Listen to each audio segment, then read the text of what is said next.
Madame la ministre, chère Catherine Vautrin, comme nous le disions il y a quelques instants, ça faisait très longtemps qu'on n'avait pas coupé un ruban ensemble.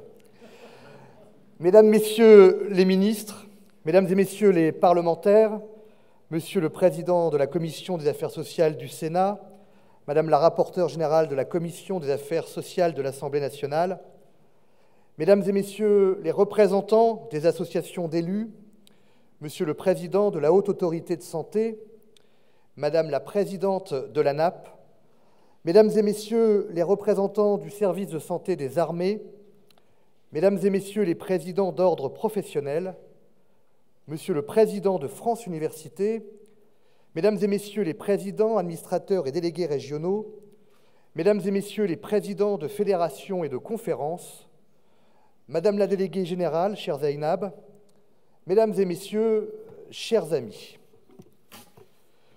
On ne fête pas ses 100 ans tous les jours. Depuis 1924, à l'image de notre pays, notre système de santé a fait un long voyage.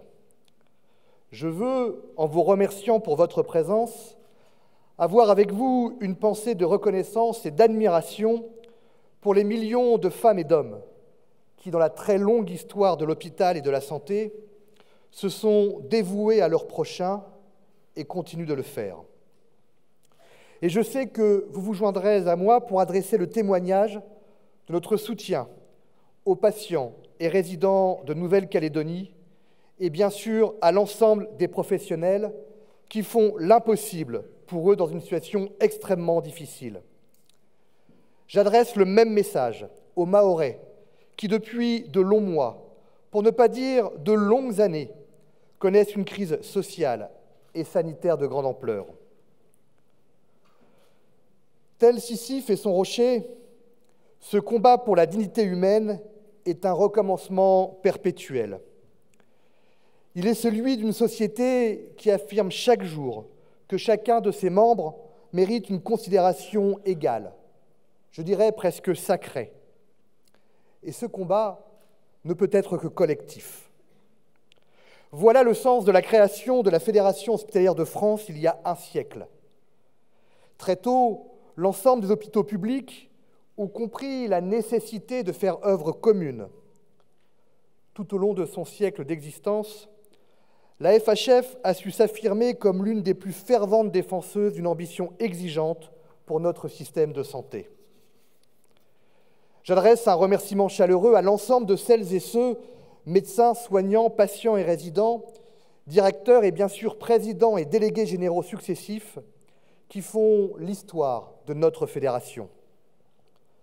J'adresse un salut tout aussi chaleureux à celles et ceux qui, présents aujourd'hui, continuent de faire vivre la maison commune des hospitaliers.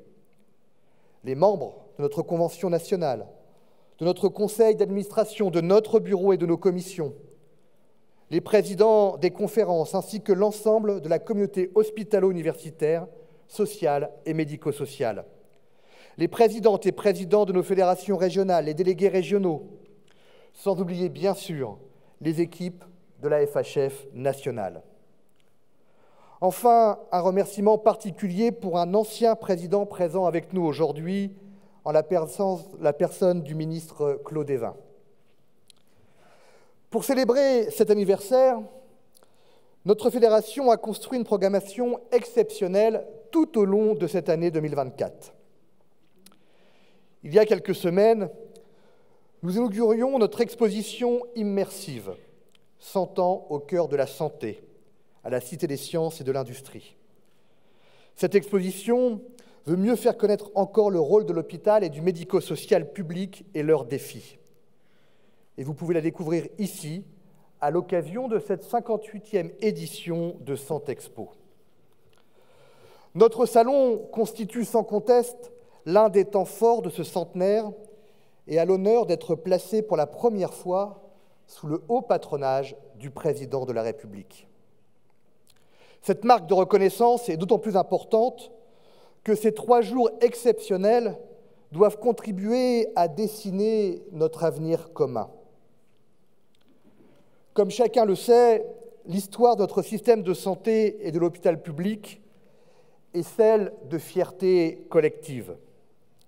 Elle est faite de prouesses en matière de recherche, en matière d'innovation, avec d'innombrables premières emblématiques, comme les premières greffes de cœur en 1968 à la Pitié-Salpêtrière, ou très récemment la première tumeur pulmonaire diagnostiquée et opérée sans interruption aux hôpitaux universitaires de Strasbourg.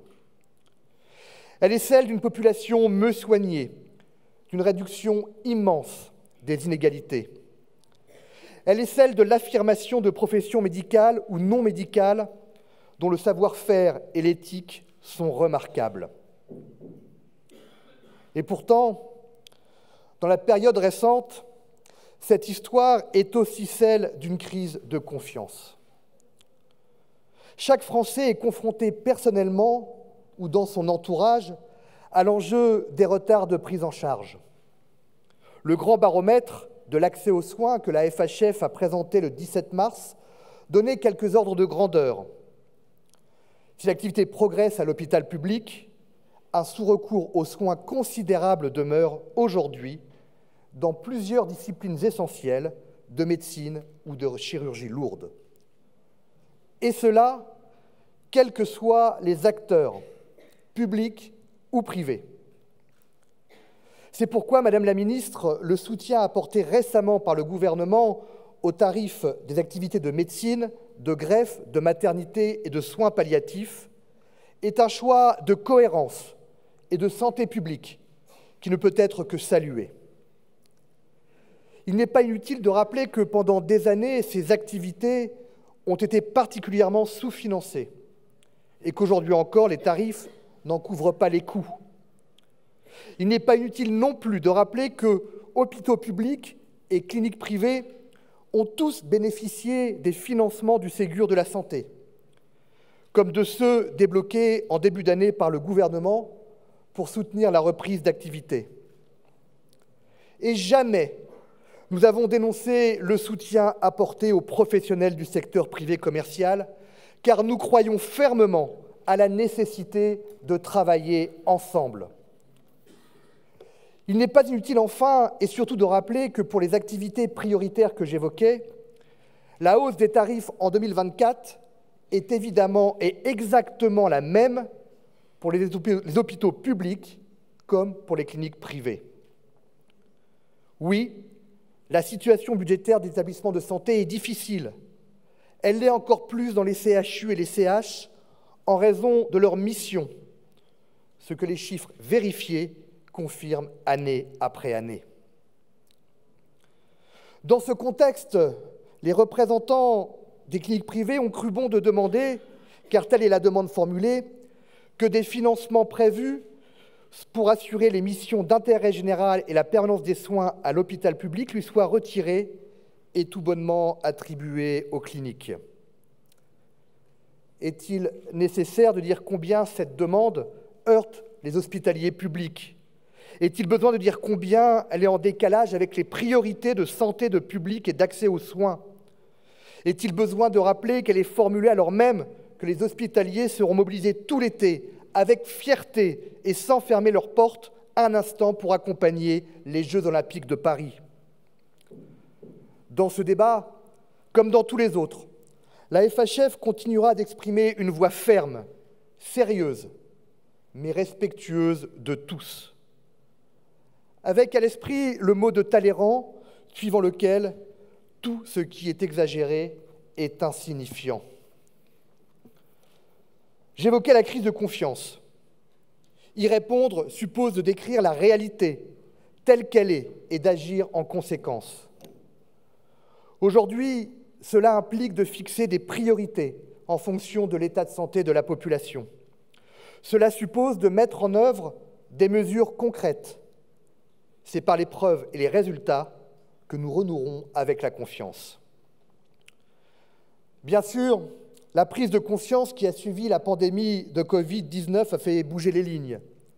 Pensons en outre aux mesures du Ségur de la santé, à la revalorisation de la rémunération des contraintes assumées par le service public ou au déploiement en cours des services d'accès aux soins.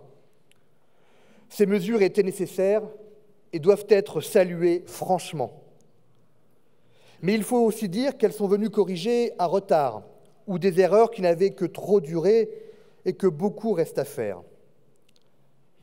Si le Ségur de la santé a été si nécessaire et si massif, c'est bien parce que l'évolution des rémunérations et l'investissement connaissaient un retard considérable.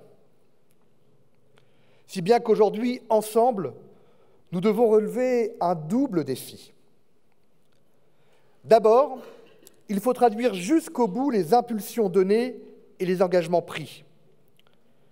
Par exemple, la suppression du numerus clausus ne produira ses effets pleins et entiers qu'à la condition qu'elle soit accompagnée de l'évolution, dans le respect de l'intérêt général, de modalités de formation des futurs médecins sur le terrain. Ensuite, il faut lancer sans attendre tous les chantiers qui doivent l'être.